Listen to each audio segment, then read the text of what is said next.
good evening, good afternoon, wherever you are in the world, and welcome to the Infinite Way, where spirituality meets humanity. And for today's podcast, we are honored to introduce Angie Chek, a trailblazer in holistic health, shamanic practices, and spiritual healing. Angie, a faculty member of the Chek Institute and co facilitator alongside her renowned husband, Paul Chek, brings over 24 years of expertise in holistic lifestyle coaching and energy medicine. With a background in biology and nutrition, Angie seamlessly combines science with spirituality. She's a certified energy medicine practitioner and her graduate of advanced shamanic and mystery school training, specializing in soul retrieval, power animal connections, and chakra balancing. Her work empowers clients to embrace their fullest potential. Angie is also a seasoned international speaker, podcast guest, and author of Body by Angie. Is Your Body Bankrupt? Outside of her practice, she cultivates a 14-acre permaculture farm in San Diego, harmonized with biogeometry for deep healing.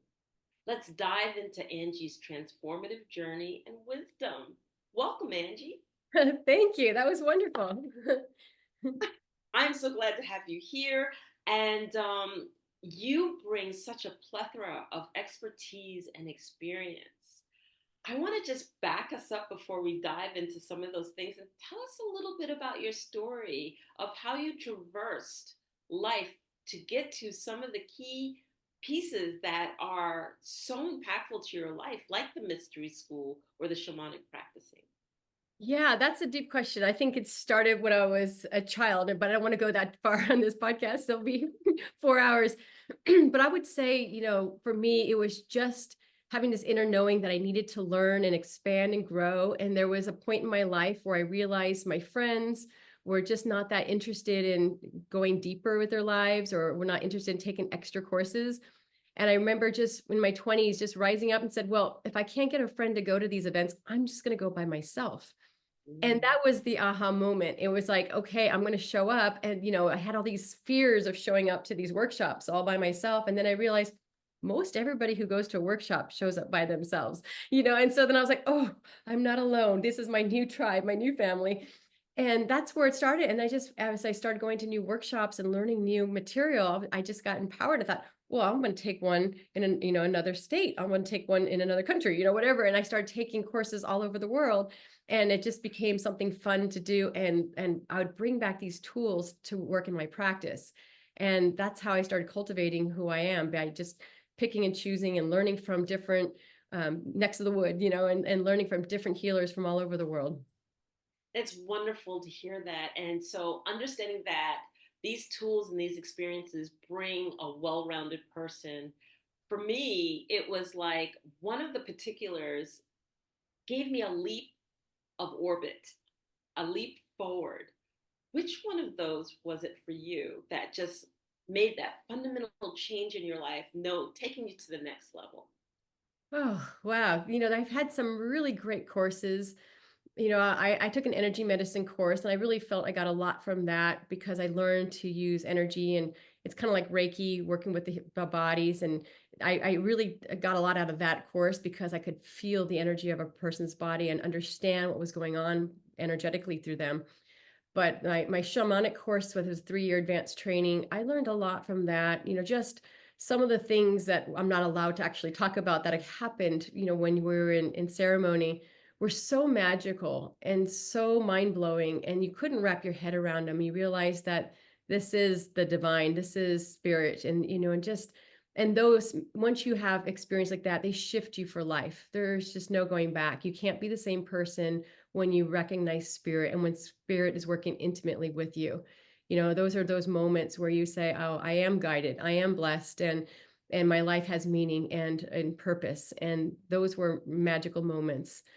And I would say, if I fast forward to biogeometry, I love talking about that, and always come up with that. But I've been doing biogeometry for 5 years. That one was also transforming, and it just feels like in my life, there's just moments where I'm like, I have to take that. I don't know why, but I have to take this course. And when I do, I'm always confirmed with this gratitude and this acceptance of, yes, this is material I need and would love to incorporate. And so I would I say, know exactly what you mean. Those leap forwards where, I'm one of those people too. When I see certain topics or things, like I read voraciously and I can't seem to get enough to fill that cup inside that allows me to really embrace the material the way that I want to. And I love energy medicine also. And knowing that energy medicine brings so much, I always felt like as a practitioner of energy medicine that a certain amount of energy radiates from you. And do you find that as you are teaching, as you are holding that space, what's it like to hold space? And what's it like to really share? And I think you know what I'm talking about because I'm transcending the physical, but really share yeah. deeply to raise that vibration and to get others to receive. Yeah, so I think the biggest I just had this conversation with a client because she wanted to start public speaking. And the advice I gave to her was when I first started speaking, I was so worried about me, and am I standing right? Is my hair right? Is this right? And yes, the message was it came across, but it wasn't fluid because I was so worried about me. And then I had this deep awareness that it's not really me that they're here to see. They're here for the message. And when I Mhm. really tapped into the message, it transcended me. And it didn't matter if my shirt wasn't fully tucked in or my hair wasn't perfectly combed. They was beyond that. It was the words and that feeling that was going to come through my message that was going to change these people. And so when I now speak, and I've been doing this for years, I connect to my guides, I connect to my angels, and I always say, give me the words that are necessary to speak to these people that I'm coming forth today. Make sure that I'm resonating with them directly. And I always show gratitude afterwards. I'm always thank my guides, my angels, and say thank you for being here today because many times I'm speaking and words come through my mouth that I wouldn't have put together exactly that way, and people go, oh, that's exactly what I needed to hear. And that's when I know spirit is working through me. And so that's what it's about is the holding the space is the energy you're channeling and bringing out to the audience and connecting, looking into the eyes, the souls of everybody there and making sure there's resonance and there's connection and it's deeper than just a conversation about whatever. Yeah, and I absolutely love hearing you say that because that connection is so invaluable in terms of understanding that I can, like for me, I literally stand aside and let it flow through me.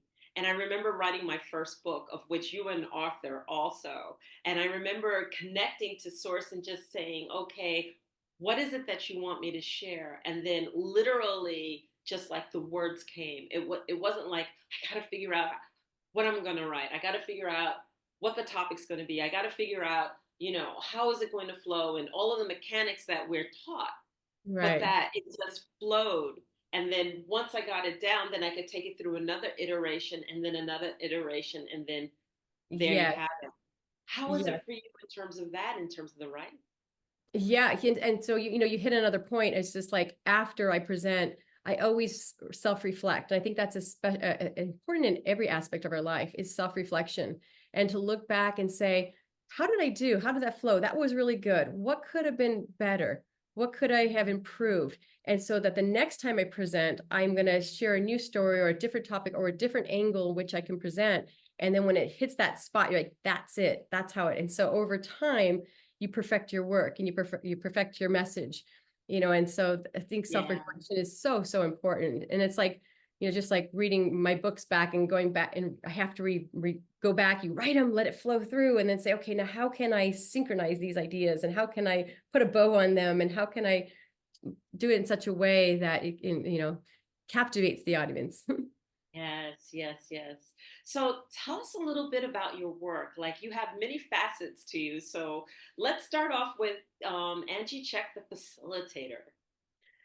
Okay, so well, I facilitate many things. I teach a lot of courses. I teach holistic lifestyle coaching. And so I teach levels 1, 2, and 3 through the Chek Institute. So if you're interested in that information, you can go to chekinstitute.com. But I started off teaching the first level and gradually started doing all 3 levels. So HLC 3, Paul and I typically teach that. Sometimes we teach it together, but often I'll teach it by myself as well. And so that's something I do about 6 times a year, those courses. We also hold workshops at our property. And so we facilitate by having art workshops, like we create mandalas in January. We do rattle making workshops, and we've done connection to spirit animals workshops.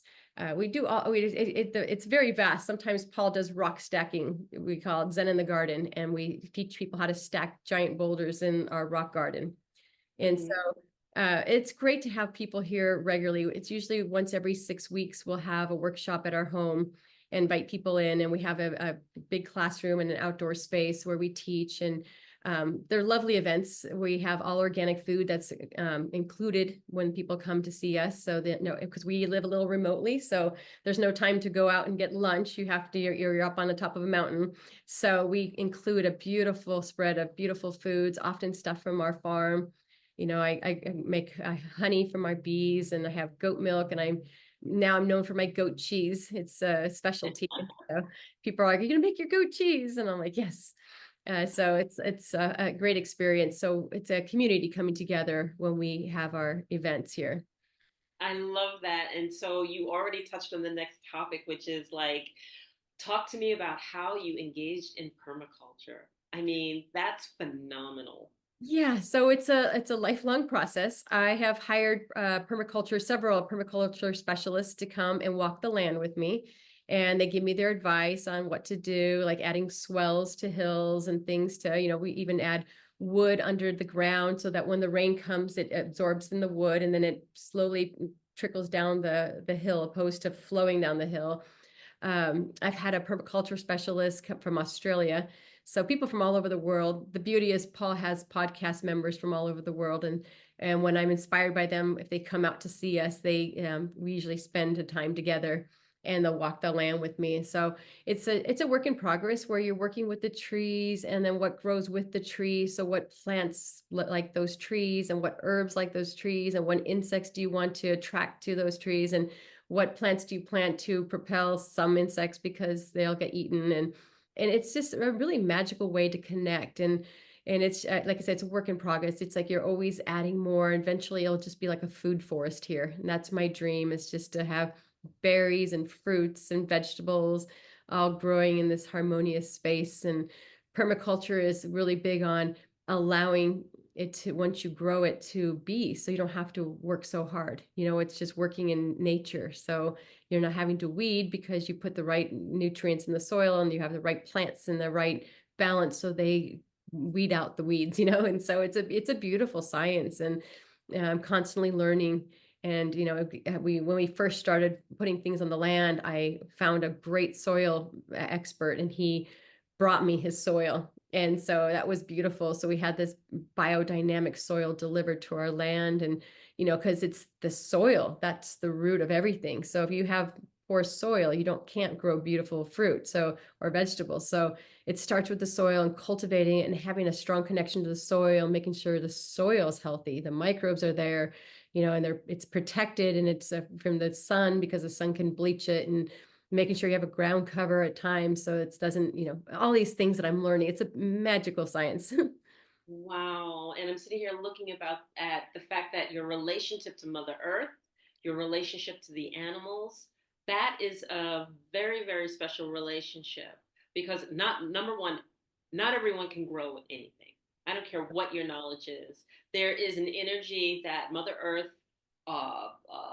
encounters when she feels you, with the plants when they feel you, versus just the fact that somebody's going in and going through the iterations and just through the steps to get something accomplished, versus the love that's actually put in there. And animals feel it too, Yeah, 100%. Yes. And I love all of it. And that's my medicine, is to going out in my land and walking it, being with my animals. I get up every morning. This morning I was out there at 6 o'clock in the morning, and I milk my goats, and I connect to my chickens, and I have two potbelly pigs, and Oh, it's just wow. such a lovely, I think. So if I wake up and there's any angst in me about the day, that just takes it away. I go into meditation, I sing with my animals, I milk them, I pet them, I love them, they hug me, I hug them. It's a beautiful symbiotic relationship, and a lot of people don't experience that. It's like they don't, like, my eggs are like golden eggs. They're such beautiful things for my chickens, instead of just, oh, we buy a dozen eggs from the grocery store, no big deal. It's like these are my special babies. I know that I have chickens that lay different colored eggs, so we Oh, know wow. which chicken laid which egg. So my kids are so cute. They'll be like, "Oh, that's from Tabitha. Oh, that's from Gertrude," or that's from, it's just so funny. It's just like they know all the names of my chickens, and so um, it's a history and a story, and it's just we know where it came from directly. So it's really, really beautiful. And you talk in such a loving way about your animals, but I happen to know that there's a little bit more there than just the fact that you're taking care of these beautiful animals. We call them animal whisperers or something, but when you develop a relationship, a true relationship with various different animals, they feel you and they respond to you, and then the gifts that they bring are even more so. And would you say that that's the type of relationship that you have? Oh yeah, 100%. And it's like I can feel my animals. I know if they're not feeling good. I do biogeometry on my animals. So if sometimes you're reading them and you're like, I'm not sure exactly. Let me do a test, and I use my pendulum, and I get the, use their wavelength, and I'll find out what's going on with their anatomy. I remember my pig one night, she just wanted me to rub her belly, and I said, something's going on with your belly, isn't it? And I'm like, I don't know what I should do for her. So I went in, and I just created this beautiful emitter with her picture and the symbols that would help balance her digestive system. It was her stomach and her intestines. And the next morning she was perfectly fine. And I'm like, oh, good. So energetically we were able to move what was bothering her. I do that with my chickens, and see what's going on with them, if they needed special help.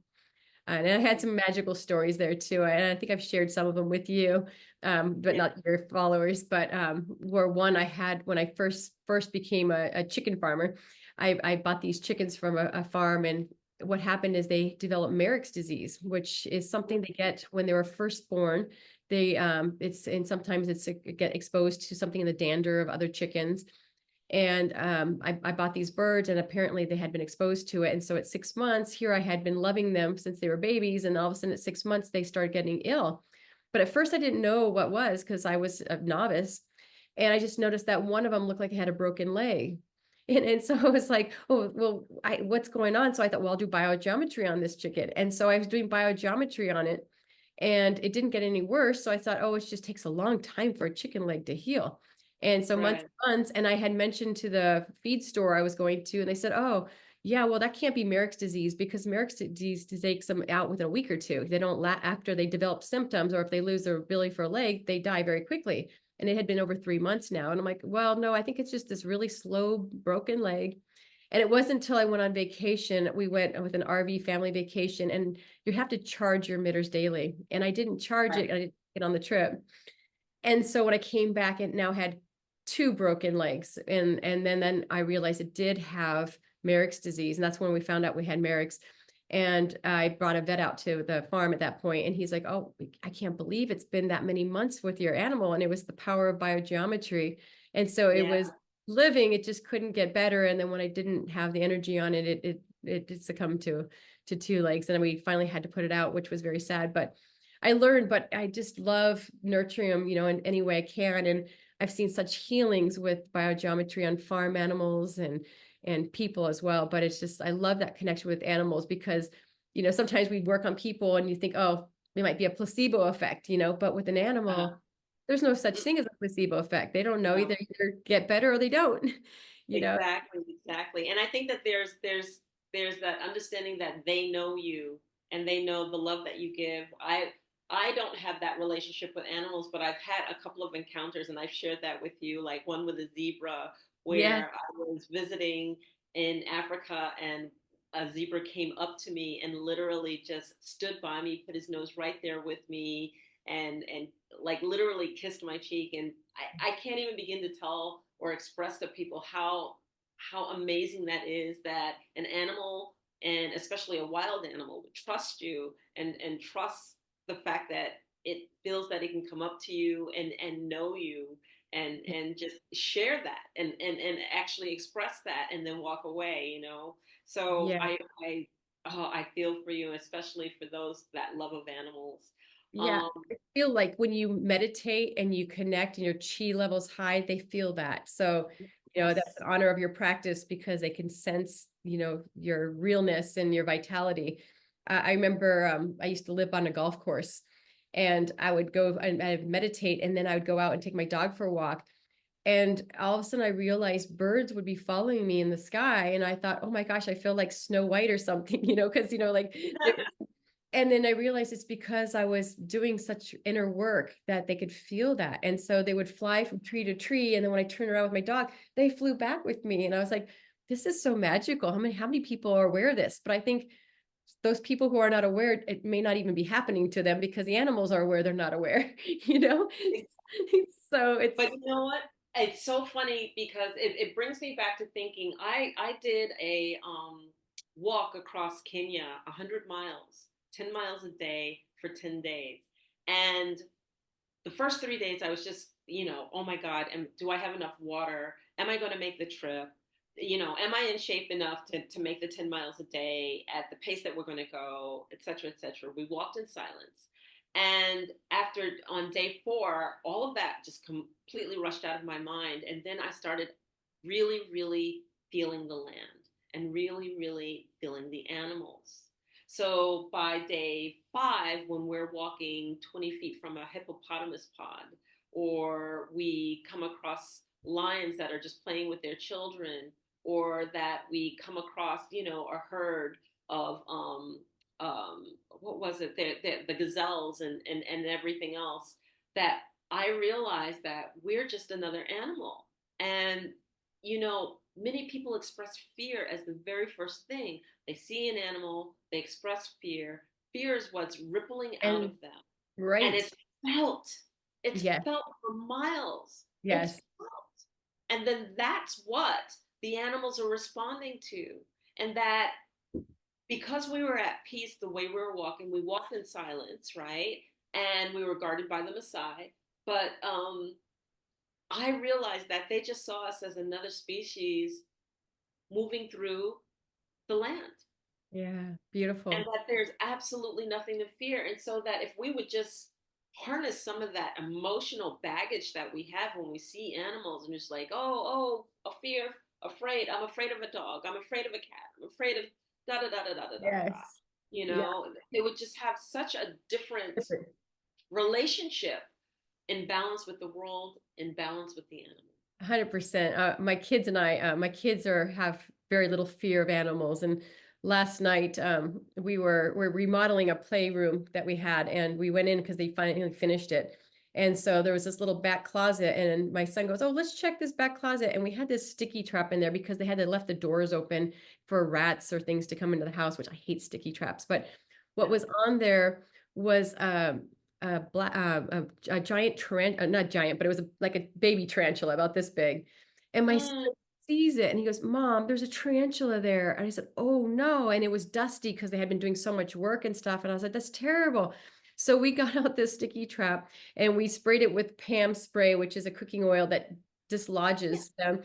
And we rescued this baby tarantula with our hands and took it off there. And we were spraying it with water and then slight detergent to get the sticky stuff further off and remove the oil that we put on the animal, and so now it's in a little glass jar and I'm not sure it's going to survive, but I love that about my kids because they're not afraid of a tarantula and they're, picking it Right. up and with intention of healing it and taking care of it. It didn't try to bite us. It didn't try to hurt us. It was just at our mercy to say, "Thank you for getting my legs out of this sticky goop," giving a I chance. absolutely love that story, because when my sons were young, they went to this little camp, and the camp exposed them to all aspects of like reptiles insects and everything. And I remember them coming home, and they had a regular full-size tarantula, and they were holding it in their hands. They had the counselors behind them, but to show that they could hold a tarantula, they also showed that they could hold a snake. And it was just, it was beautiful, because then they had this relationship of not being afraid of something when they saw it, and just knowing about the insects or the animals or the reptiles, and basically saying, okay, with this, he gets upset when you do this, this, and this. So just walk around him this way, or just handle it this way, you know? Yeah. I think you and I were talking about even the insects that have the stingrays, Or scorpions. the scorpions. The scorpions would just be handled and put aside if Yes. we didn't go and go, you know, it's a scorpion, it's a Right. scorpion. Like when I first moved to this area, there was scorpions and I was kind of afraid of them. Everybody was telling me, oh, they come out and they just attack you. And that's not true at all. And, and so I was telling you that there was a guy who was working my pond and he saw a scorpion in our garage and I was like, oh, scorpion. And he goes, can I have it? And he goes down, bends down, scoops it up, puts it in his hand. He goes, look how beautiful he is. And I was like, whoa. He goes, oh, they don't bite you unless they sense that you're going to kill them. He goes, so yeah, obviously if you step on them by accident, they sting you because they think they're going to die because you're squishing them, but they don't Right. intentionally kill you.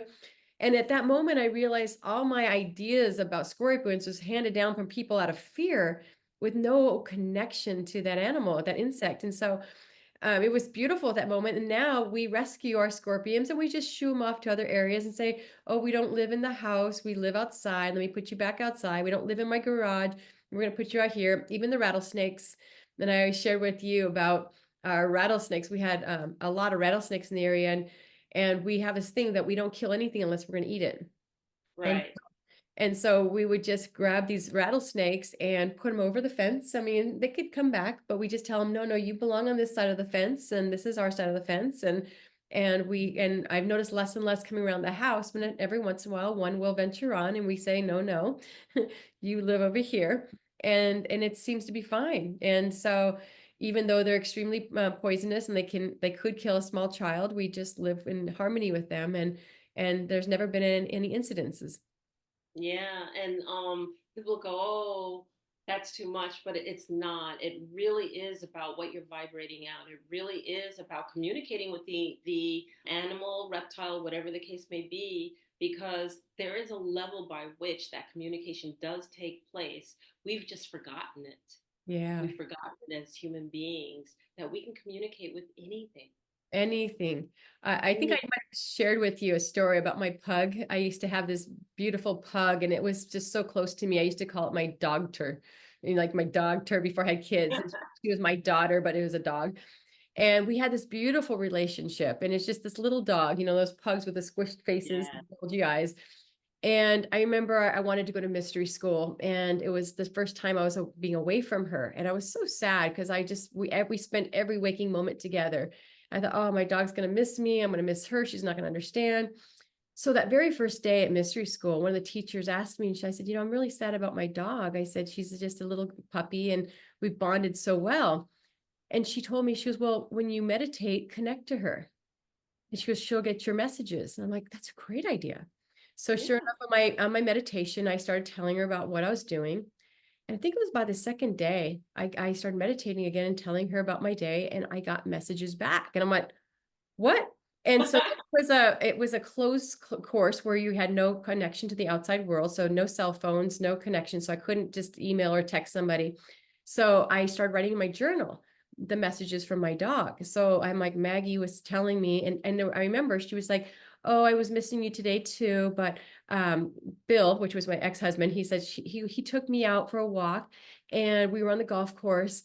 And I got in a little bit of trouble, and she's like laughing. And I'm like, what? So I wrote it down in my journal, Maggie golf course Monday, question mark, because the golf course was only closed on, I think it was a different day. I think it was Fridays or something. There was a different day of the week that we'd take the dog when they did maintenance, but it was a different day. And I thought, why would she be on the golf course that day? That doesn't make any sense. And we only go on the day they do maintenance, where the golf course is closed to golfers.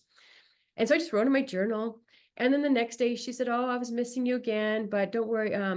Bill brought me to the office, and I was with Dee, and I was crying in my little bed, and she picked me up and put me on her knees and was petting me.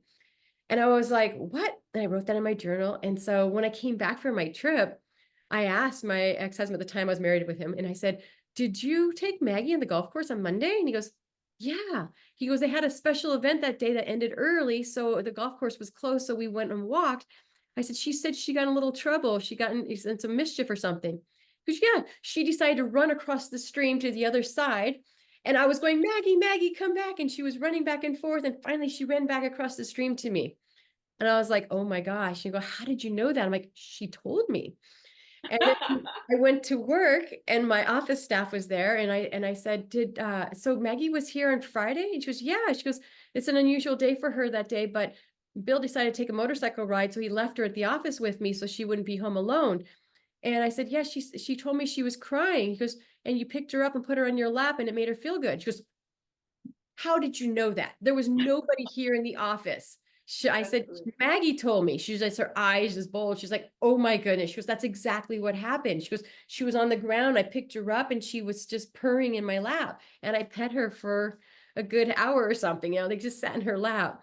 So it was amazing. So that connection does exist. And I've had some very deep connections with animals, especially ones when you've connected to them already. And they will share stories and information to you. And you can always validate it by asking people who are around that animal at the time.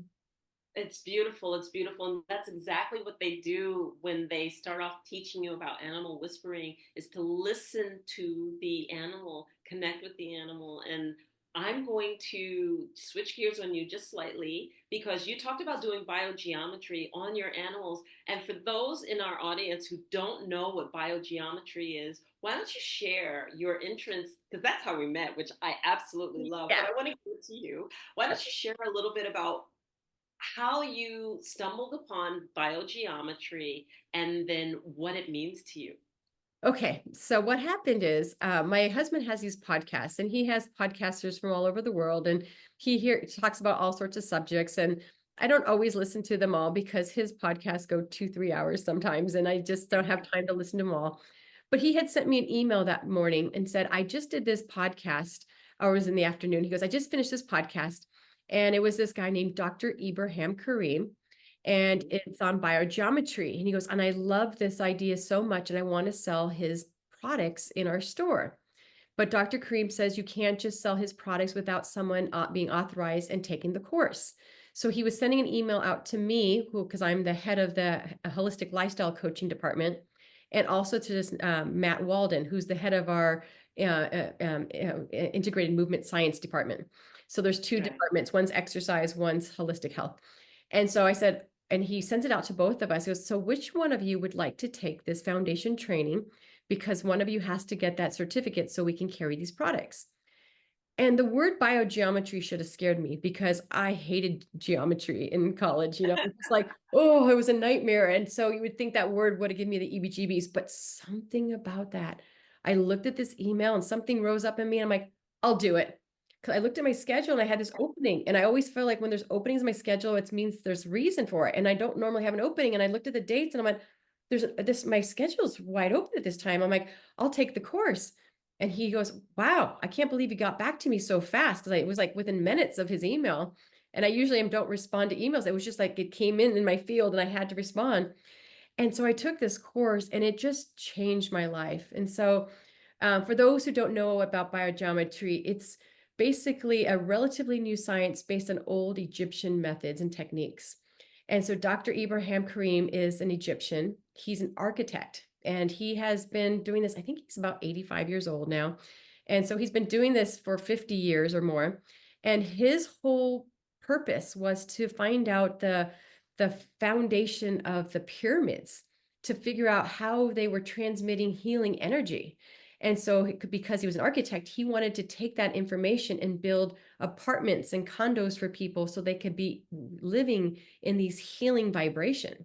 And that's what took him on his quest to sacred sites all over the world and learning. And he figured out that there was these three energies that come together. There's the higher harmonics of gold, like you see that sometimes when you're depicted with saints and stuff, you'll see the halo. And it's also the higher harmonic of ultraviolet. So that's like when you see the sun coming up or the sun going down at those moments when you can stare at the sun gaze because that energy is at a healing energy. And there's also vertical negative green. When those three energies, those three colors come together, it emits this powerful healing on all living things on the planet. And so he's put together these products and tools that can help cultivate that energy in your home. We're both wearing the same necklace, these Yeah. necklaces. So this is a biogeometry pendant.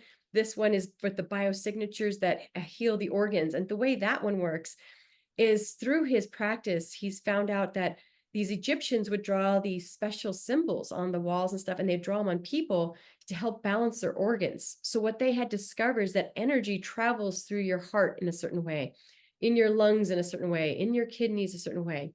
And so if you redraw that pathway on a person's skin or create an emitter on a piece of paper with their photo, it sends that energy back and that information back to the person to remember how to that energy should go optimally through that organ.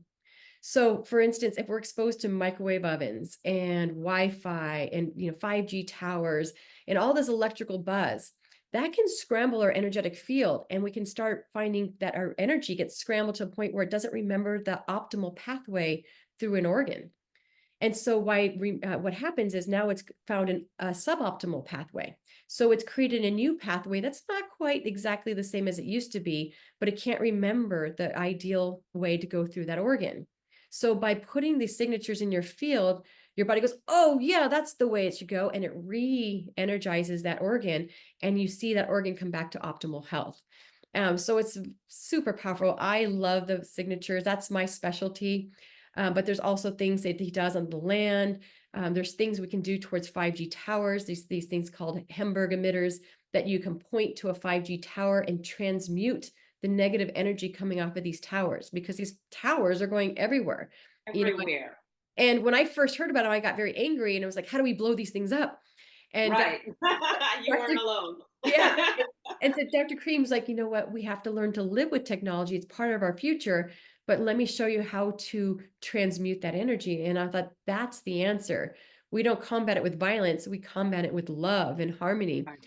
And through Right. that energy, he has documented this research about how he can transmit. And so if there's a tower around here, I will use my Hemberg emitters and anything to transmit telephone poles and everything, so the energy remains calm and centered.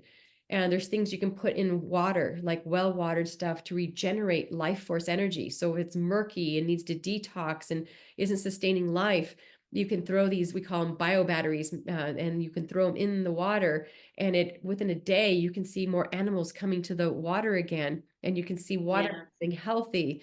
And it's just a magical thing, because it magnates, it has a magnetic effect where it just transcends the entire land. So what I do on this property can be felt sometimes 4 or 5 miles away now. And so people are like, wow, this is so weird, nothing would grow here, and now everything's growing. And you can see this effect of this energy and how it spreads through the community, which is amazing. It is amazing, and I feel like everybody should know about biogeometry. It is an absolutely fascinating topic, and you have done something very special within it. You're not only certified, but you are embarking on being able to teach, and Yes. you are embarking on having your own materials produced from your teaching. Talk a little bit about that with us. Okay, yeah. So what I have done is I create a book, and when Dr. Kareem, when I took the foundation training, he gives you this book, and you can buy this book online. It's not a secret. It's the Biogeometry Biosignatures book. So Yeah. Amazon carries it anywhere you look for that. But in the book, you'll read that it says heart one, heart two, heart three, lung one, lung two, lung three. And there's these numbers with all these symbols of the different pathways of energy through these organs. And so when I first started learning that, I'm like, well, that's great. And I'd figure out what people needed. But then I thought, but why do they need it? So I embarked on this journey of asking questions. So if you were my client and I found that you needed a signature, I would say, well, tell me a little bit more about you. Have you had any lab tests? What does it say about your heart? Or what does it say about your lungs? And I would make notes. And I started making this note, and it became this document that became a book. And basically, every single signature that Dr. Kareem has created, I have found out the reasons why people need it. So now when someone has a session with me, I can say these are the probable reasons why, and I'll explain this signature is for lumbar spine, this one's for your cervical spine, this one is because of hepatitis, this one's for, and I can tell you reasons, or also because it works not just on the physical level, it works on the mental, emotional, and spiritual levels. So in Yeah. my book, it will tell you, oh, there's this could be a spiritual meaning of why you're having this issue. This is what you need to look at spiritually. Or this is the negative thought you've been telling yourself, and this creates this imbalance in the body. And people go, oh my gosh, I say that all the time, and I'm like, yes. And Yeah. confirmation for them. And so that's what's magical about the book. And so it's going to be part of the curriculum of the course I'll be teaching about how to use that, and having, and just like we said, a relationship with animals, relationship with the symbols, so Yeah. really what I'm sharing with you is having a relationship with everything in your world. Everything, it has a soul, everything is spiritual, and you can deeply connect to everything around you. And that's my life work, is bring it into reality and showing people how it's done. Yes, and I hope you're hearing this audience. Everything has energy, everything. And because we are energy beings, we can connect with everything. So you can connect with writing and symbols, you can connect with animals, you can connect with the earth. You bring such a plethora of beauty into this world. Oh my goodness, I'm so excited. And I just want to branch into your sessions and talk about your shamanic practice a little bit. Sure. So, I do lots of different sessions. Basically, when someone says they want to work with me, I always offer a free 15-minute consult just to figure out what they need, because not everybody needs the same thing. And so none Right. of my programs are cookie cutter. Everything's crafted for that individual. So sometimes I need a biogeometry session. Sometimes I'll need a soul retrieval. Sometimes I need a past life regression. Sometimes I just need energy healing work. Sometimes they need me to work on their diet and lifestyle practices. Sometimes they need corrective physical exercise work. So I'll have them come see me directly. My husband has created these inclinometers and tools that I can test the human body to see what muscles are out of balance and which ones are too stretched and which ones need to be strengthened. So I can create exercise programs for people as well. So my work it's beautiful because it all works together, and you'll find that most people need many different modalities. And so most of my cases are people that need like a parasite cleanse, as well as a biogeometry thing, as well as a structural thing. And so it's because they've been to doctor, but the doctors didn't assimilate all of these things and recognize the pack, and say, this is a whole person. This isn't just a toe or a knee or a neck, and so recognize it. So my practice goes deeper than that. So I'm looking really at where is the symptoms and where is the actual causality, where is it coming from. And so that, and my practice, it just varies, and I love that because I don't like to have a job that's just mundane. It's like I am deeply connected to my clients, and every day is a different day, different experiences, different emotions coming through. And we work with them at the level they're at that moment. And so, yeah, and I work online. So I do a lot of my work remotely because most of the people want to see me are all over the world. So I do a lot of things directly, and you can do everything. Energy doesn't have boundaries. No, It's it our doesn't. mind that has boundaries. And so, I can work with them energetically through the computer.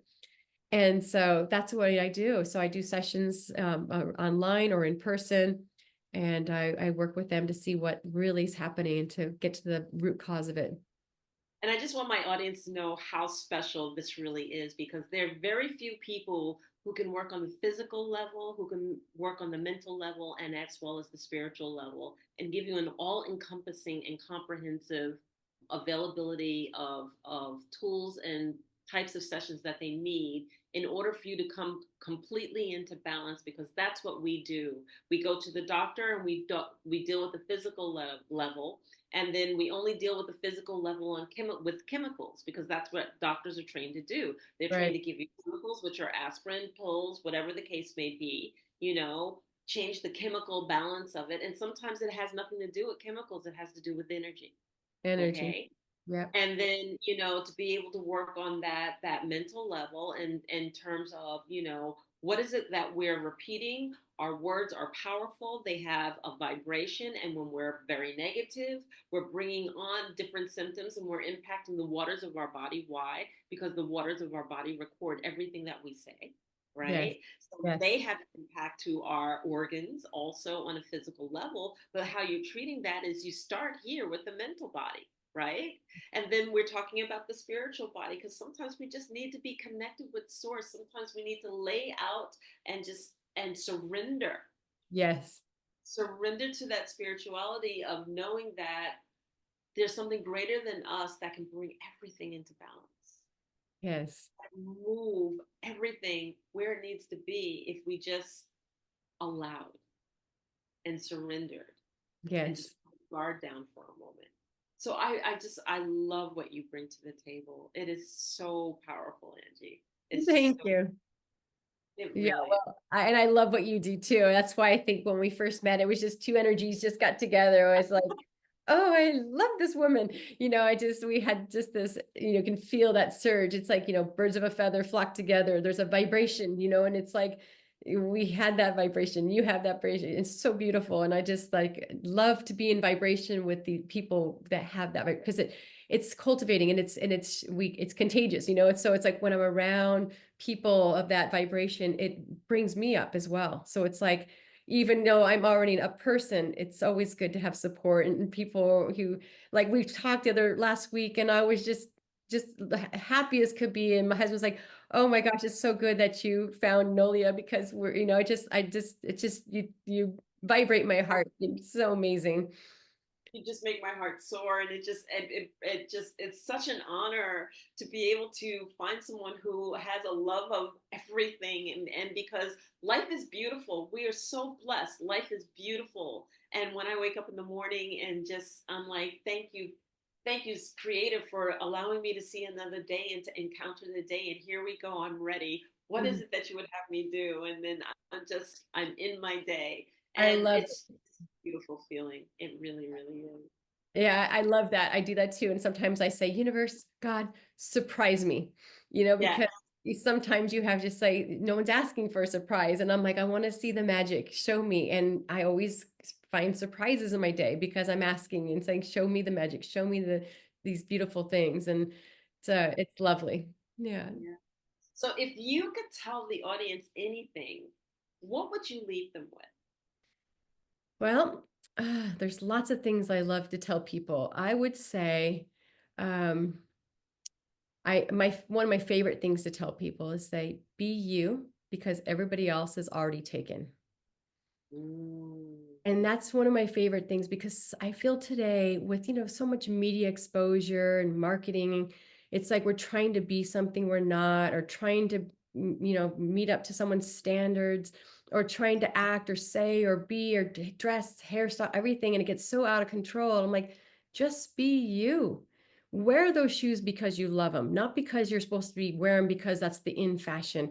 Wear that dress because it makes your heart soar, not because it's today's latest thing, and so be you, and when you recognize there's only one you, that's the magic of you, and that's what I want to share with everybody. It's like if we all step into our highest selves and show the world who we really are, the world will be a better place. That is my dream. It's just, and that's what I teach all the time, is to people to step inside themselves and just love who they are, love everything about them, even our quirks and our idiosyncrasies and all the strange thing about us. We maybe have a funny laugh or this.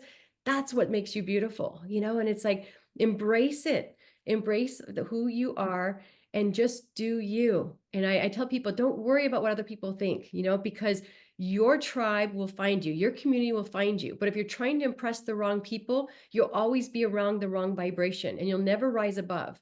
You'll be around a bunch of phonies just like you because you're faking it and they're faking it. And so when you are real, you'll find real people and real life experiences, and you'll have real deep, meaningful conversations, and life will become magical. And that's my message. I love it. I love it. How can people reach you? How can they have a session with you? Tell us how you can be contacted and do share. For sure. So I have a website. It's angiesworld .com. I'm in the process of fixing it up still, so it doesn't have all the things I offer on that site, but they can email me directly at angiesworld@me.com. So that's ANGIESWORLD @me.com. and they can reach out through me through an email. I do get lots and lots of emails. So if I don't respond for some reason, I'm just putting it out there, email me again, because sometimes I get bombarded by email and a flow of things come through and I miss one. And it's not because I meant to ignore you. It's because there's so many coming through. So I always say, email me again, because I usually get the second one. And then I'm like, oh my goodness, thank you for putting me on your radar. Yes. Angie, I just want to say thank you. Thank you for being that lighthouse, that beacon of light that is shining brightly there in California, where you are, wherever. If you're in the storm, come out because Angie's waiting for you. It has been a true pleasure and an honor to have you on the Infinite Way, where spirituality meets humanity. You are truly a blessing and a beautiful contribution to humanity. Thank you so Thank much. you. Thank you for having me on your show. This is fantastic. Um, we'll be in touch always, because we're like soul sisters now. So Thank I you can't again. wait. We reserve the right to ask you back. Yes, We want and you back. and we'll stay tuned, because I maybe we'll share with your listeners when you're going to be here on my property when we do a workshop, and invite them Yeah, to come to see us together. That would be amazing. absolutely. Thank you again, Angie. Yes, always a pleasure. Thank you. And you have just listened to Angie Chek on The Infinite Way, where spirituality meets humanity. If you like this episode, please subscribe to us, like us, share this episode all over, and share Angie's work. It is so needed in the world. Thank you again, and we'll see you next time. Bye bye, everyone.